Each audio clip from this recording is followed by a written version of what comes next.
Mukunda jewellers మొట్టమొదటి factory outlet ఇప్పుడు కూకట్పల్లి, కొత్తపేట్, సోమాజిగూడ మరియు ఖమ్మంలో. హైదరాబాద్లో చెరువుల పరిరక్షణ కోసం అక్రమ నిర్మాణాలను కూల్చివేస్తున్నటువంటి హైడ్రా ఇప్పటివరకు కూల్చివేసినటువంటి 111 ఎకరాల నిర్మాణాలు ఎక్కడైతే అక్రమంగా వెలిసినటువంటి నిర్మాణాలు చెరువుల పరిధిలో ఉన్నాయో ఆ నిర్మాణాలు 111 ఎకరాల వరకు కూడా మేము రికవరీ చేశామంటూ హైడ్రా అధికారులు చెప్పడం జరిగింది. 262 నిర్మాణాలను కూల్చినట్టుగా వివరించడం జరిగింది. అందులో ప్రధానమైనటువంటి మెయిన్గా ఎక్కువ భాగాన్ని ఆక్యుపై చేసుకున్నటువంటి ప్రాంతం ప్రస్తుతం మనం ఉన్నాం అమీన్పూర్ చెరువు ప్రాంతం. ఇది చాలా పెద్ద చెరువు అని చెప్పుకోవచ్చు. హైదరాబాద్లోనే గండిపేట, ఉస్మాన్ సాగర్ తర్వాత అతిపెద్ద చెరువుగా, చాలా ప్రఖ్యాతిగాంచినటువంటి చెరువుగా మనం చెప్పొచ్చు. ఎందుకంటే ఇక్కడ అమీన్పూర్లో పెద్ద చెరువు, కొత్త చెరువు, కొమ్ము చెరువు ఇలా చైన్ సిస్టమ్ లాగా, గొలుసుకట్టు చెరువులాగా పైనుంచి పెద్ద చెరువు నుంచి కొత్త చెరువు, ఇలా ఒకదానికొకటికి ఇంటర్లింక్గా ఉండేటువంటి అతిపెద్ద చెరువులు ఈ ప్రాంతంలో ఉంటాయి. అయితే ఈ అమీన్పూర్ మున్సిపాలిటీ పరిధిలో గత కొన్ని సంవత్సరాలుగా క్రమక్రమంగా 350 ఎకరాల విస్తీర్ణం కలిగినటువంటి ఈ చెరువుల పరిధిని మొత్తం కబ్జా చేసుకుంటూ వస్తూ 100 ఎకరాల వరకు కూడా నియర్ బై కబ్జా జరిగిందనేటువంటి ఒక ఆరోపణ ఉంది. దీంట్లో భాగంగా హైడ్రా ఈ ఆక్రమణలకు గురైనటువంటి ప్రాంతాన్ని అంతా కూడా ఆక్యుపై చేసుకోవడానికి భాగంగా ఆపరేషన్ హైడ్రా నిర్వహించారు కొన్ని రోజుల క్రితం.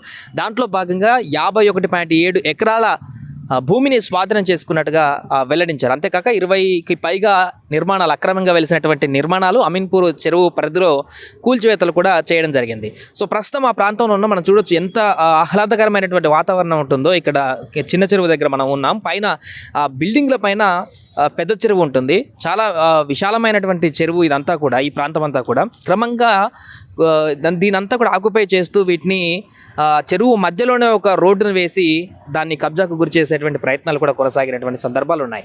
సో అక్కడ కనిపించేటువంటి అపార్ట్మెంట్స్ అవతలో పైన పెద్ద చెరువు ఉంటుంది. దాని నుంచి ఇక్కడికి లింకింగ్గా గొలుసుకట్టు చెరువుగా ఇది ఉంటుంది. దీని కింద కొమ్ము చెరువు కూడా ఇలా ఉంటాయి. ఇలా ఇంటర్లింక్ కూడా ఉన్నటువంటి చెరువులన్నింటినీ కూడా క్రమక్రమంగా కబ్జాలు చేస్తూ వస్తున్నారు కొంతమంది వ్యక్తులు.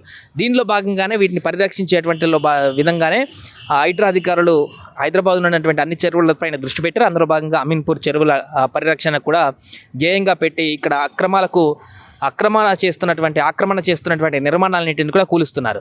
సో 51.7 ఎకరాల భూమిని ఆక్యుపై చేసుకున్నామని చెప్తున్నారు. సో ఇక్కడ ఉన్నటువంటి వాల్యూ ప్రకారం చూస్తే ఖచ్చితంగా గజానికి లక్ష కంటే ఎక్కువనే ఇక్కడ ల్యాండ్ విలువ కూడా చూస్తుంది. సో 51 ఎకరాల భూమిని అక్రమార్కుల కబ్జా కాకుండా వారి దగ్గర నుంచి హైడ్రా కాపాడగలిగిందంటే 51 ఎకరాలు, సుమారుగా 3,000 కోట్ల వరకు ప్రాపర్టీని హైడ్రా ఇక్కడ పరిరక్షించగలిగింది అనేటువంటి విషయం అయితే మనం స్పష్టంగా చెప్పుకోవచ్చు. సో భారీ అమౌంట్ అని చెప్పుకోవచ్చు. ఇది మిగతా చెరువుల దగ్గర ఆక్యుపై చేసుకున్నటువంటి ఆ భూమితో పోలిస్తే ఇది చాలా ఎక్కువ భూమి, 51 ఎకరాలకు పైబడి ఉన్నటువంటి భూమి కాబట్టి ఇక్కడ కూడా చాలా ఎక్కువగా రేటు ఉన్నటువంటి పరిస్థితి కాబట్టి. సో మార్కెట్ వాల్యూ ప్రకారం ఒక్కొక్కరు ఒక రేట్ చెప్తున్నారు. ఎంత లేదన్నా కూడా 2,000 కోట్ల వరకు కూడా ఒక ప్రాపర్టీని, ప్రభుత్వ భూమిని, చెరువులకు సంబంధించినటువంటి పర్యావరణ పరిరక్షణ చేయవలసినటువంటి ఈ ల్యాండ్ను 2,000 కోట్లకు పైగా విలువ ఉన్నటువంటి భూమిని హైడ్రా అధికారులు గత కొద్ది రోజుల క్రితం ఆక్యుపై చేసుకొని కాపాడగలిగారనేటువంటి విషయం అయితే స్పష్టమవుతుంది.